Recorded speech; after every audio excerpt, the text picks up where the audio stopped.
Chromosome के दो प्रकार होते हैं ना,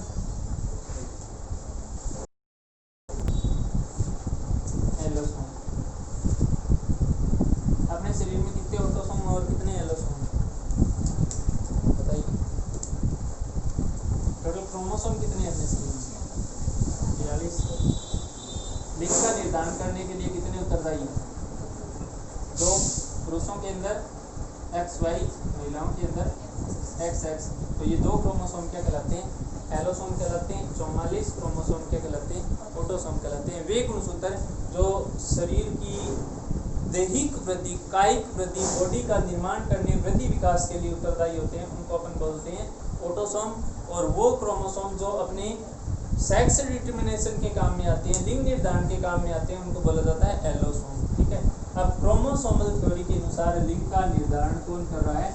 गुणसूत्र कर रहे हैं। ठीक है, इसे कहते हैं लिंग निर्धारण का गुणसूत्रीय सिद्धांत। अब इसके लिए कौन सी मेथड काम में ली जाती है? XX XY किसमें होती है बताइए? XX XY मेथड किसमें पाई जाती है? मनुष्य के अंदर उपस्थित है और ड्रोसोफिला के अंदर भी प्रेजेंट है। दूसरी विधि कौन सी आ गई? XX X0 विधि किसमें पाई जाती है? कीटों के अंदर प्रेजेंट रहती है। अगर दोनों X क्रोमोसोम प्रेजेंट हो तो उत्पन्न होने वाली संतति क्या होगी? मादा कीट होगी। और यदि एक X क्रोमोसोम एब्सेंट हो तो उत्पन्न होने वाली संतति क्या होगी? नर होगी। फिर अगला सिद्धांत अपना आता है ZW थ्योरी। ये किसमें पाया जाता है? पक्षियों के अंदर पाया जाता है। अगर दोनों एक समान क्रोमोसोम प्रेजेंट है तो उत्पन्न होने वाली संतति क्या है? मेल पक्षी। और विपरीत उपस्थित है तो फीमेल संतति। ठीक है, ये हो गया गुणसूत्रों की संख्या का सिद्धांत।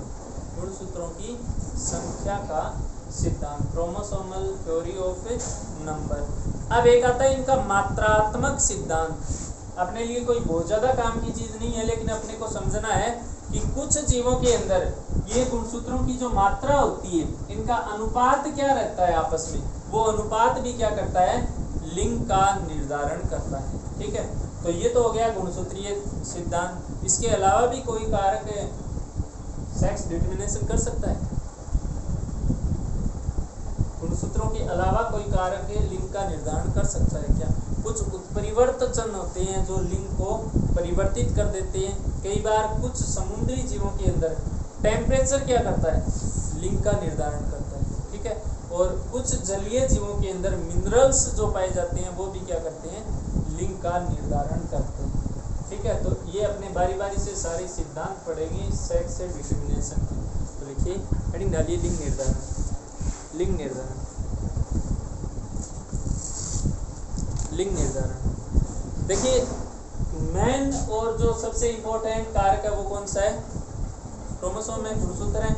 इसके अलावा अपने पढ़ेंगे वातावरणीय कारक, परजीवियों के द्वारा लिंग का निर्धारण किया जाता है, या फिर टेम्परेचर के द्वारा लिंग का निर्धारण किया जाता है, या फिर मेटाबॉलिज्म के द्वारा लिंग का निर्धारण किया जाता है। और यहाँ फ्री मार्टिन में मैंने आपको बताया लिंग का निर्धारण कौन कर रहा है? हार्मोन कर रहा है ना। कौन सा हार्मोन? टेस्टोस्टेरोन। तो हार्मोन के द्वारा भी लिंग का निर्धारण किया जा सकता है। तो सिंपल सा छोटा क्वेश्चन है कि लिंग निर्धारण किन कारकों पर निर्भर है? क्लियर है? आंसर दे दोगे? गुणसूत्रों पर, वातावरणीय कारकों पर जैसे टेम्परेचर आदि पर, हार्मोनों पर, परजीवियों पर, या फिर मेटाबॉलिज्म पर, उपापचयी क्रियाओं पर। ठीक है, तो लिंग निर्धारण में लिखिए जीवों में, अच्छा लिखवा दिया क्या ऊपर? जीवों में लिंग निर्धारण के लिए निम्न विधियां काम में ली जाती है। लिखिए, जीवों में लिंग निर्धारण के लिए निम्न विधियां काम में ली जाती है।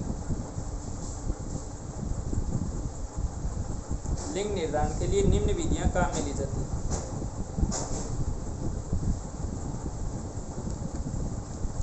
निम्न विधियां काम में ली जाती है।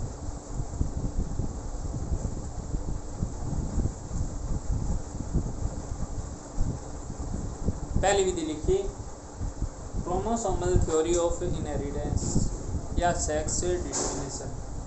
Chromosomal theory of sex determination, लिंग निर्धारण का गुणसूत्रीय सिद्धांत। Chromosomal theory of sex determination,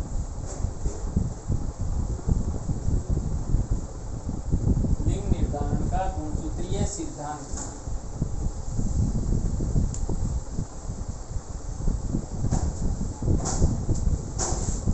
यह सिद्धांत स्टीवेंस ने प्रतिपादित किया। लिंग निर्धारण का गुणसूत्रीय सिद्धांत स्टीवेंस ने प्रतिपादित किया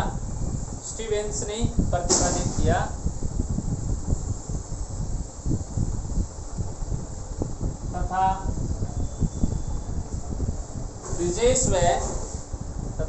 ब्रिजेश व गोल्डस्मिथ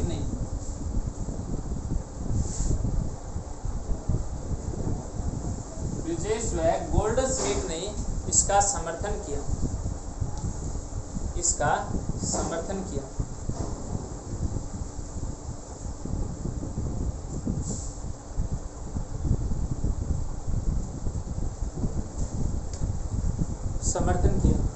अगले से लिखिए,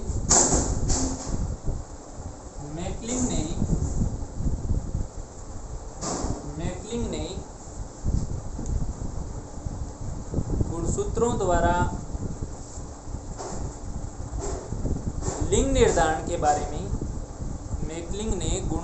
द्वारा लिंग निर्धारण के बारे में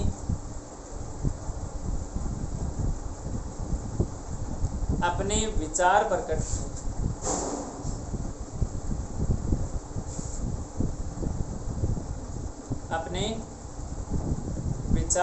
किए।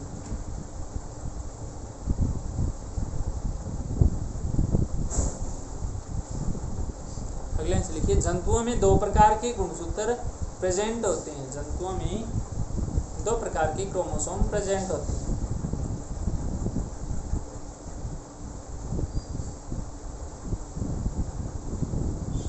दो प्रकार के गुणसूत्र प्रेजेंट होते हैं। पहला प्रकार लिखिए ऑटोसोम।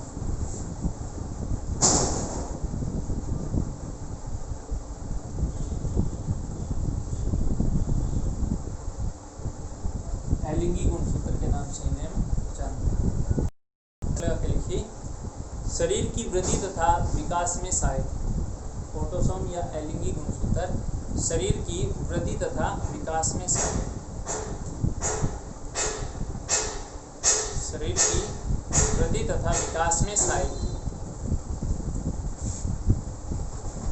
और फिर लिखिए एलोसोम।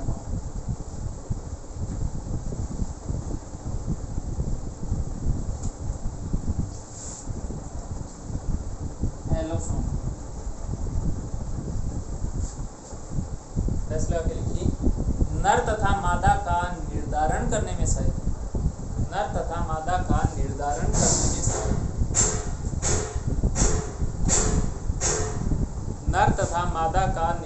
करने में सहायक।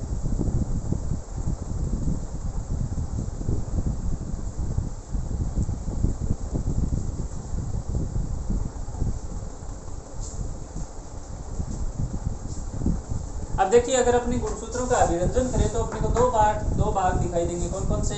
हेटेरोक्रोमेटिन क्षेत्र और यूक्रोमेटिन क्षेत्र। क्या होते हैं हेटेरोक्रोमेटिन और गुणसूत्रों के गहरे अभिरंजित भाग क्या कहलाते हैं? हेटेरोक्रोमेटिन। और हल्के अभिरंजित भाग क्या कहलाते हैं? यूक्रोमेटिन कहलाते हैं। तो आनुवंशिक दृष्टि से like as a genetic material जो यूक्रोमेटिन होते हैं वो क्या होते हैं? ज़्यादा एक्टिव होते हैं और हेटेरोक्रोमेटिन कम एक्टिव होते हैं।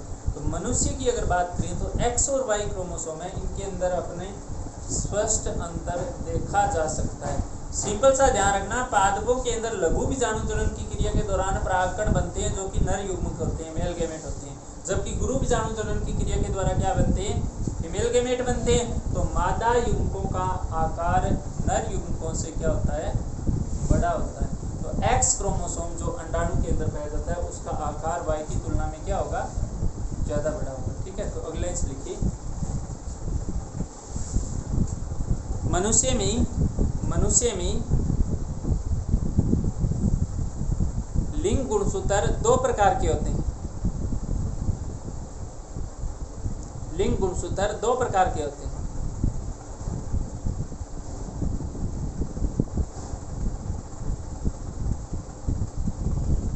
दो प्रकार के होते हैं। 10 लगा के लिखिए, एक्स गुणसूत्र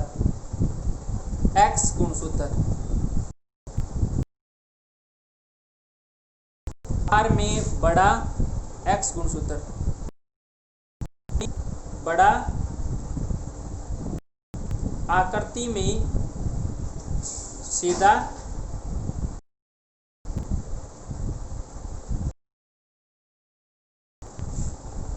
आकृति में सीधा अधिक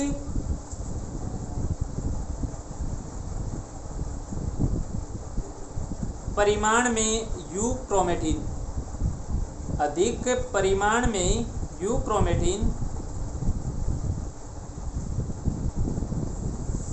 तथा कम परिमाण में हेटेरोक्रोमेटिन,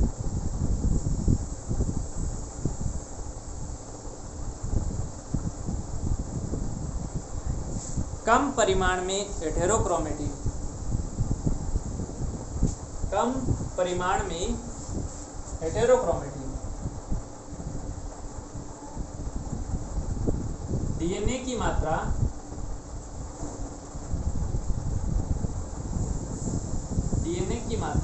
अधिक, डीएनए की अधिक, तो ये हो गया अपना एक्स क्रोमोसोम। ठीक है, लीजिए इसी में आनुवंशिक दृष्टि से सक्रिय, आनुवंशिक दृष्टि से सक्रिय, आनुवंशिक दृष्टि से सक्रिय, एक्टिव, आनुवंशिक दृष्टि से सक्रिय। तो ये हो गया अपना एक्स क्रोमोसोम। क्वेश्चन पूछा जाता है एक्स तथा वाई क्रोमोसोम में क्या डिफरेंस है। ठीक है, तो ये आकार में क्या होता है, बड़ा होता है, कम मात्रा में इसके अंदर हेटेरोक्रोमेटिन क्षेत्र पाया जाता है। डीएनए की मात्रा अधिक होगी तो ये जेनेटिक मटेरियल के रूप में, जेनेटिक यूनिट के रूप में ज़्यादा एक्टिव होता है। तो लिखिए वाई गुणसूत्र, वाई गुणसूत्र, सारी जानकारी इसकी जाएगी। आकार में छोटा,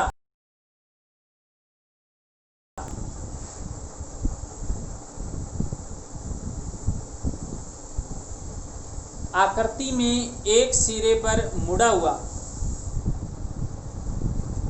आकृति में एक सिरे पर मुड़ा हुआ,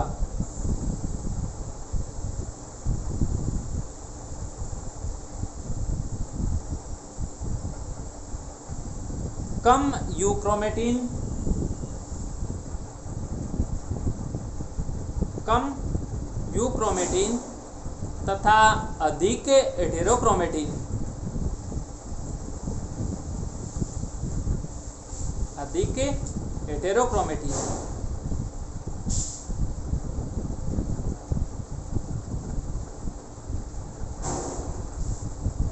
डीएनए की मात्रा कम, डीएनए की मात्रा कम,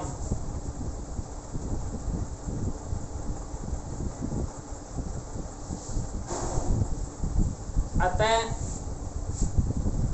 आनुवंशिक दृष्टि से निष्क्रिय, अतः आनुवंशिक दृष्टि से निष्क्रिय। तो ये हो गए एलोसोम के दो प्रकार, एक्स क्रोमोसोम और वाई क्रोमोसोम। इन दोनों में डिफरेंस, एक्स सीधा और वाई नीचे से मुड़ा हुआ, एक्स का आकार बड़ा, वाई का आकार छोटा। एक्स के अंदर हेटेरोक्रोमेटिन क्षेत्र कम, जबकि वाई के अंदर हेटेरोक्रोमेटिन क्षेत्र अधिक। एक्स में डीएनए की मात्रा अधिक, वाई में डीएनए की मात्रा कम। एक्स जेनेटिक यूनिट के रूप में एक्टिव और वाई जेनेटिक यूनिट के रूप में इनएक्टिव। ठीक है, क्लियर है। अगला इनसे लिखिए,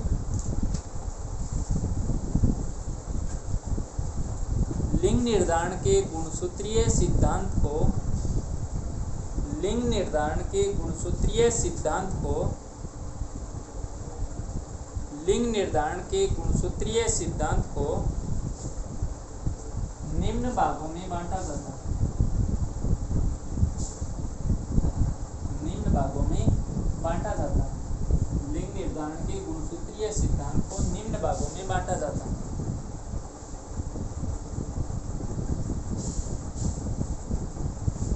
पहली दाना लिखिए, थ्योरी ऑफ हेटेरोगेमी, थ्योरी ऑफ हेटेरोगेमी। असमान युग्मकों का सिद्धांत, असमान युग्मकों का सिद्धांत, असमान युग्मकों का सिद्धांत।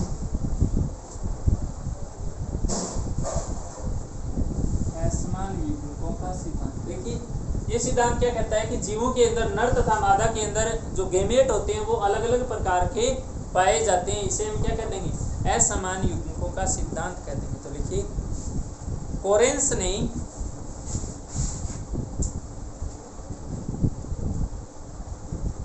इस सिद्धांत का प्रतिपादन किया। कोरेंस ने इस सिद्धांत का प्रतिपादन किया।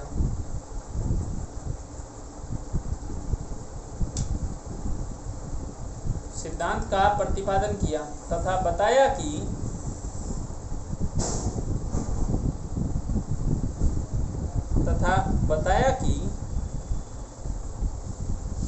प्रत्येक लिंग द्वारा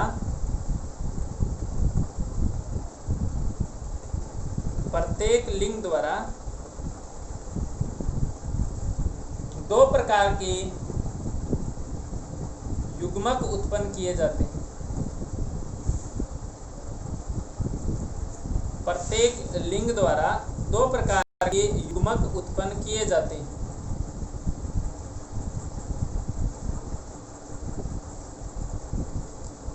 जीवों में लिंग का निर्धारण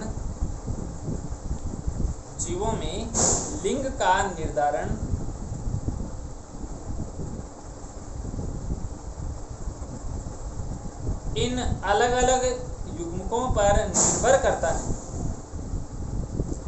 इन अलग अलग युग्मकों पर निर्भर करता है।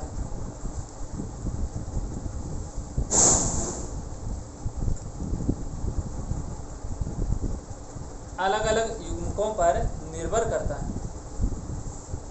इस आधार पर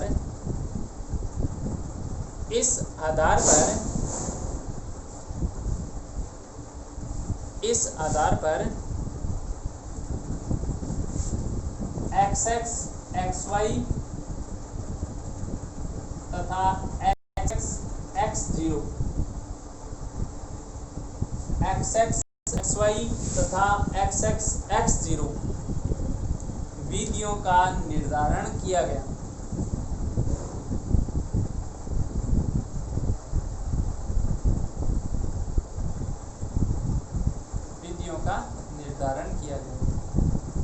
अब देखिए, अगर अपन बात करें एक्स मेथड की, तो इसकी भी दो संभावना हो सकती है ना। कौन कौन सी? एक तो मादा क्या हो, होमोजाइगोटी, मादा क्या हो, समयुग्मकी। तो फिर नर क्या हो जाएगा? हेटेरोजाइगोटी, विषमयुग्मकी। और दूसरी संभावना क्या है? मादा क्या हो जाएगी?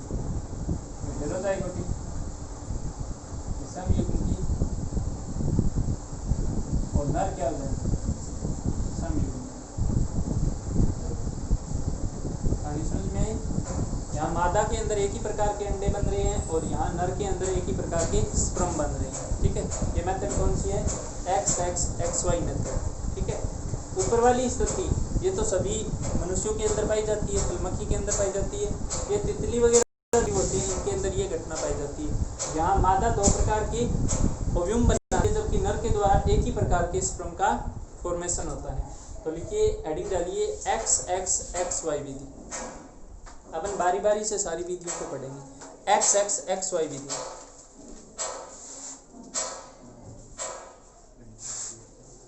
XXXY विधि।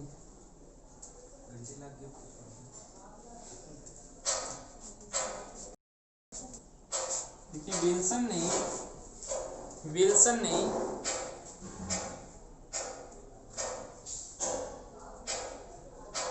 लाइजियस कीट में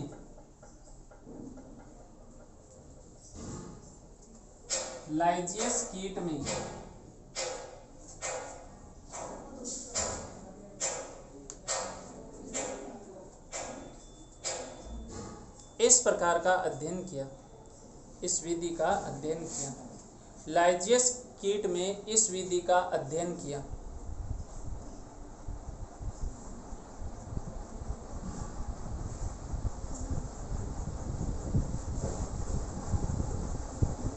इस विधि का अध्ययन किया। अगला से लिखिए, इस विधि के दौरान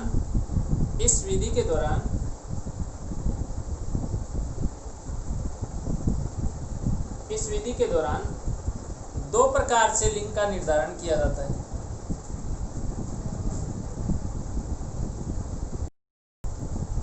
दो प्रकार से लिंग का निर्धारण किया जाता है।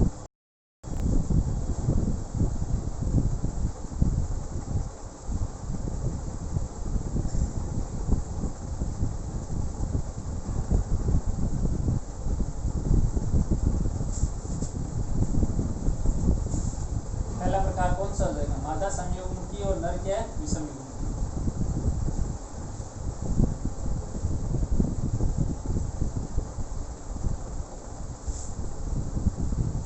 होमोजाइगोटी फीमेल और हेटेरोजाइगोटी मेल। मादा समयुग्मकी और नर विषमयुग्मकी।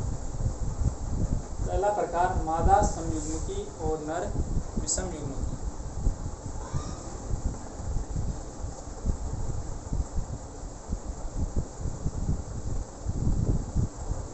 देखिए इसमें फीमेल के अंदर एक ही प्रकार के अंडाणुओं का निर्माण होता है। मनुष्य की अगर बात करें तो महिलाओं के अंदर जो अंडाणु बनते हैं वो XX क्रोमोसोम वाले होते हैं, ठीक है, जबकि पुरुषों के अंदर जो स्पर्म बनते हैं वो X और Y क्रोमोसोम वाले होते हैं। तो यहाँ मेल के अंदर दो प्रकार के गेमेट बनते हैं, इसका इन्हें हेटेरोजाइगोटी के नाम से जानते हैं, जबकि फीमेल के अंदर एक ही प्रकार के गेमेट फॉर्मेशन के कारण इन्हें होमोजाइगोटी के नाम से जानते हैं। दूसरा पे लिखिए, मनुष्य तथा फलमक्खी ड्रोसोफिला मेलानोगास्टर। मनुष्य तथा फलमक्खी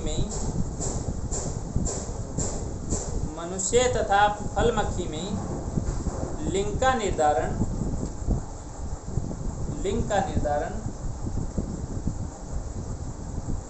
इस विधि द्वारा होता है। लिंग का निर्धारण इस विधि द्वारा होता है। लिंग का निर्धारण इस विधि द्वारा होता है, जहां मादा में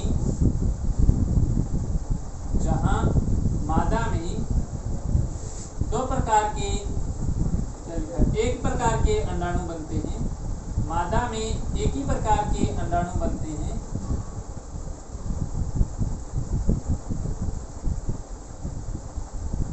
जबकि नर में दो प्रकार के शुक्राणुओं का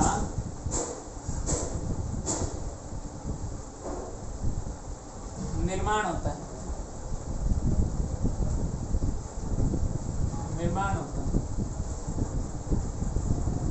अगला आंसर लिखिए, मादा युग्मकों में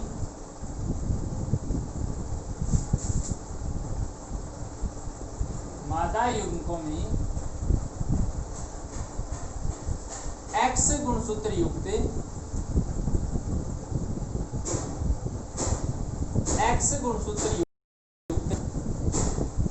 अंडाणु होते हैं। X गुणसूत्र युक्त अंडाणु होते हैं, जबकि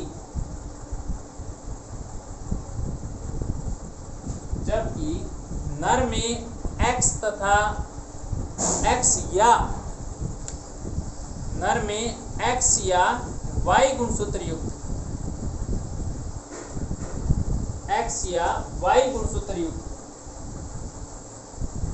स्पर्म पाए जाते हैं।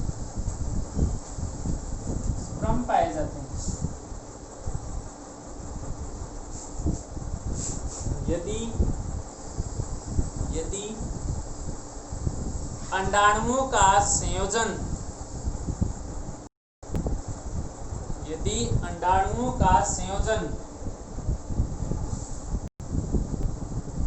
X गुणसूत्र युक्त शुक्राणुओं से होता है, यदि अंडाणुओं का संयोजन X गुणसूत्र युक्त शुक्राणुओं से होता है,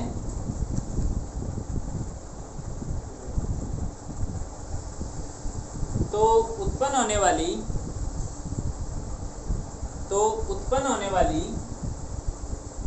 संतति मादा होती है। परंतु परंतु यदि अंडाणुओं का संयोजन वाई गुणसूत्र युक्त शुक्राणुओं से होता है, परंतु यदि अंडाणुओं का संयोजन वाई गुणसूत्र युक्त शुक्राणु तो उत्पन्न होने वाली संतति वाई गुणसूत्र युक्त शुक्राणुओं से होता है, तो उत्पन्न होने वाली संतति नर होती है। उत्पन्न होने वाली संतति नर होती है।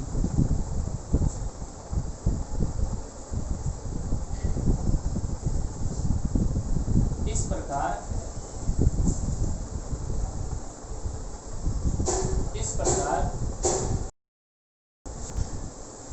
एक दंपत्ति में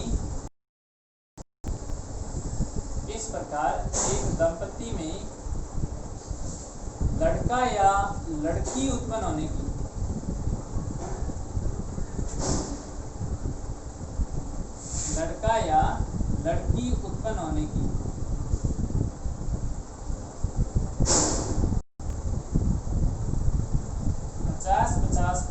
संभावना होती है।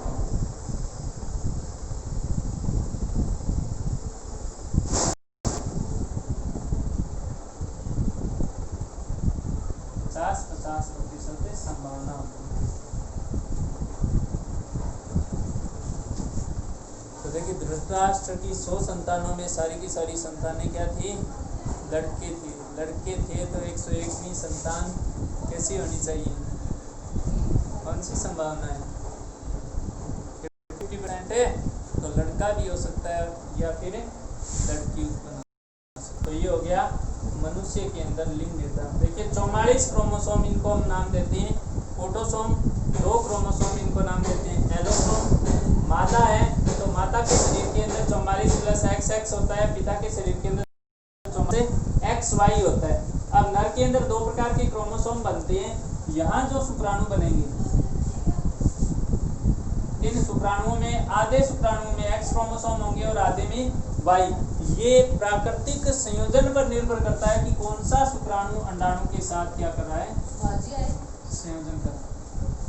ठीक है, तो ये मनुष्य में लिंग निर्धारण।